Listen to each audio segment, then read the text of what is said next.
Bismillahirrahmanirrahim. Assalamualaikum warahmatullahi wabarakatuh.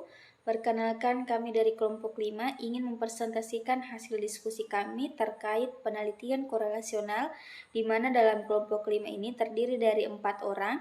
Saya sendiri atas nama Mulyana dengan NIM 1947-14001 dan 3 rekan teman saya atas nama Patrician Dagenrara dengan NIM 1947-14-1007, Andini Mahda Suryatami dengan NIM 1947-14-2004, dan Marni Umar dengan NIM 1947-14-2006. Sebelum kita membahas lebih lanjut terkait PPT nantinya, yang perlu kita ketahui terlebih dahulu apa sih itu penelitian korelasional. Menurut Criswell dalam Ruminingsi DKK 2020 mengemukakan bahwa penelitian korelasi adalah suatu penelitian yang memberikan kesempatan untuk memprediksi skor ataupun capaian tertentu. Karena dengan adanya skor ataupun pencapaian yang lain dan dalam menerangkan hubungan antar suatu variabel.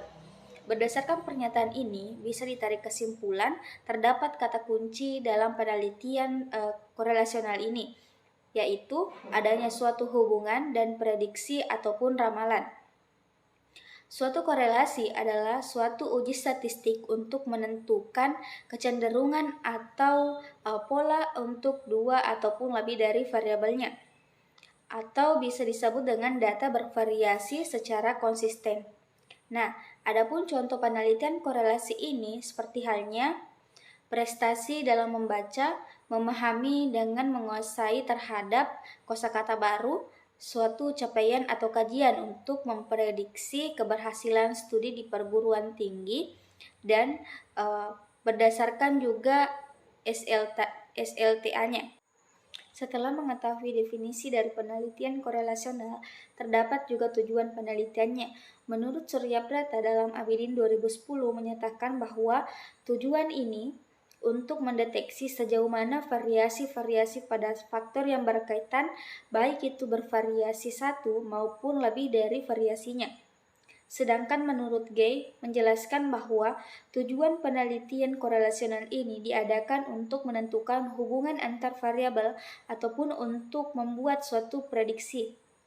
Nah, studi hubungannya ini berdasarkan penyelidikan sejauh mana variabel yang dipercaya atau hubungan dengan suatu variabel yang mayor, seperti halnya belajar variabel yang ternyata tidak mempunyai hubungan atau kaitan yang tinggi sehingga bisa dieliminasi.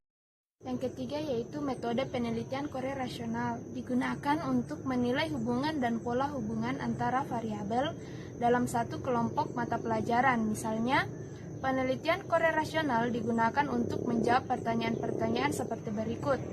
Apakah ada hubungan antara bakat matematika dan prestasi dalam bahasa Inggris? Apa arah dan kekuatan hubungan ini? Jika ada, Anda akan paling mungkin memprediksi bahwa hubungan positif akan ditemukan antara skor pada tes bakat matematika dan nilai bahasa Inggris. Berbagai pertimbangan perlu diambil ketika mengevaluasi kegunaan praktis dari korelasi. Pentingnya nilai numerik dari korelasi tertentu dapat dievaluasi dalam 4 cara. Yang pertama, mengingat sifat dari populasi dan bentuk distribusinya. Yang kedua, hubungannya dengan korelasi lain dari variabel yang sama atau serupa. Yang ketiga, sesuai dengan ukuran mutlak dan validitas prediktif. Atau yang keempat, dalam hal makna statistik persen korelasi produk moment coefficient dilambangkan R yang merupakan yang paling banyak digunakan statistik deskriptif korelasi. Adapun mengukur korelasi statistiknya, menurut Latif dalam Ruminingsi DKK 2020 menjelaskan bahwa data dalam penelitian korelasi dianalisis dengan formula korelasi statistik yang menghasilkan koefisien korelasi yang menunjukkan tingkat korelasinya atau seberapa besar. Koefisien korelasi disimbolkan dengan huruf R dan tingkat korelasinya dinyatakan dalam bentuk angka antara negatif 1 dan positif 1. Ketika R sama dengan negatif 1, kedua variabelnya memiliki hubungan korelasi sempurna tetapi negatif F. Semakin baik nilai siswa di variabel X, semakin rendah nilai siswa tersebut pada variabel Y. Ketika R sama dengan positif 1, dua variabelnya memiliki hubungan korelasi sempurna positif. Atau semakin baik nilai siswa pada variabel X, semakin baik pula nilai siswa tersebut pada variabel Y. Ketika R sama dengan 0, dua variabelnya tidak memiliki korelasi. Yang keempat yaitu manfaat hasil penelitian korelasi. Salah satu manfaat penelitian korelasi adalah untuk memprediksi tingkat satu variabel dari variabel lain yang memiliki hubungan korelasi tinggi dan positif. Jika misalnya hasil penelitian menunjukkan bahwa hubungan korelasional antara kemampuan membaca dan kemampuan menulis siswa SMP tinggi dan positif, maka nilai kemampuan membaca bisa digunakan untuk memprediksi nilai kemampuan menulis, dan semakin tinggi koefisien korelasi, semakin kuatlah prediksinya. Karakteristik penelitian korelasi. Menurut Soekardi dalam Ruminingsih dan kawan-kawan tahun 2020 menyatakan bahwa penelitian korelasi mempunyai 3 karakteristik penting untuk para peneliti yang hendak menggunakannya. 3 karakteristik tersebut adalah sebagai berikut. Yang pertama, penelitian korelasi tepat jika variabel kompleks dan peneliti tidak mungkin melakukan manipulasi dan mengontrol variabel seperti dalam penelitian eksperimen. Yang kedua, memungkinkan variabel diukur secara intensif dalam setting atau lingkungan nyata. Dan yang ketiga, memungkinkan peneliti mendapatkan derajat asosiasi yang signifikan. Macam penelitian korelasional. Yang pertama, penelitian hubungan.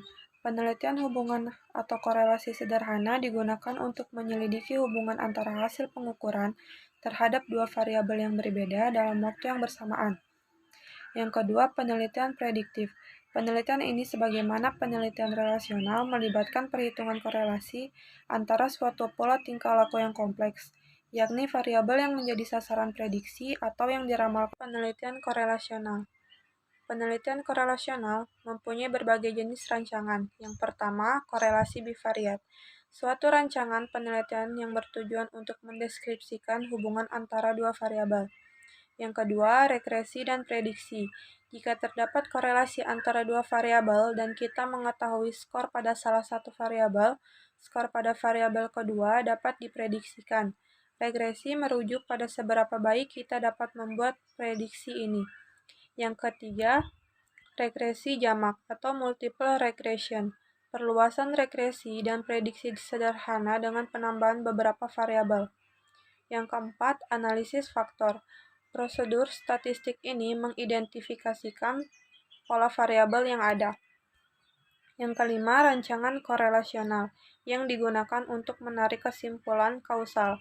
Dan yang terakhir, analisis sistem. Desain ini melibatkan penggunaan prosedur matematik yang kompleks atau rumit untuk menentukan proses dinamik, seperti perubahan sepanjang waktu, jerat umpan balik, serta unsur dan aliran hubungan.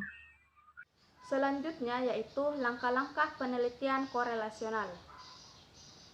Pada dasarnya, penelitian korelasional melibatkan perhitungan korelasi antar variabel yang kompleks atau variabel kriteria dengan variabel lain yang dianggap mempunyai hubungan variabel prediktor. Langkah-langkah penelitian ini antara lain secara umum menurut MC Milan dan Schumacher dalam Ruminingsih pada tahun 2020 yaitu penentuan masalah, peninjauan masalah atau studi pustaka, pertanyaan penelitian atau hipotesis, rancangan penelitian dan metodologi penelitian, pengumpulan data, analisis data, dan kemudian simpulan. Nah, selanjutnya yaitu kelebihan dan kelemahan penelitian korelasional. Penelitian korelasional mengandung kelebihan-kelebihan antara lain yaitu kemampuannya untuk menyelidiki hubungan antara beberapa variabel secara bersama-sama atau simultan, dan penelitian korelasional juga dapat memberikan informasi tentang derajat atau kekuatan hubungan antara variabel-variabel yang diteliti. Nah, selanjutnya, kelebihan penelitian ini adalah berguna untuk mengatasi masalah yang berkaitan dengan bidang pendidikan, ekonomi, dan sosial.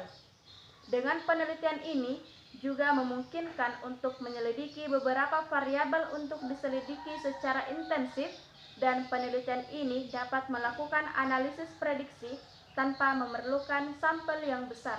Sedangkan kelemahan penelitian korelasional antara lain hasilnya cuma mengidentifikasi apa yang sejalan, tidak mesti menunjukkan saling hubungan yang bersifat kausal. Jika dibandingkan dengan penelitian eksperimental, penelitian korelasional itu kurang tertib atau ketat karena kurang melakukan kontrol terhadap variabel-variabel bebas. Pola saling hubungan itu serentak menentu dan kabur, sering merangsang penggunaannya sebagai semacam shotgun approach, yaitu memasukkan berbagai data tanpa pilih-pilih dan menggunakan setiap interpretasi yang berguna atau bermakna. Nah, terima kasih.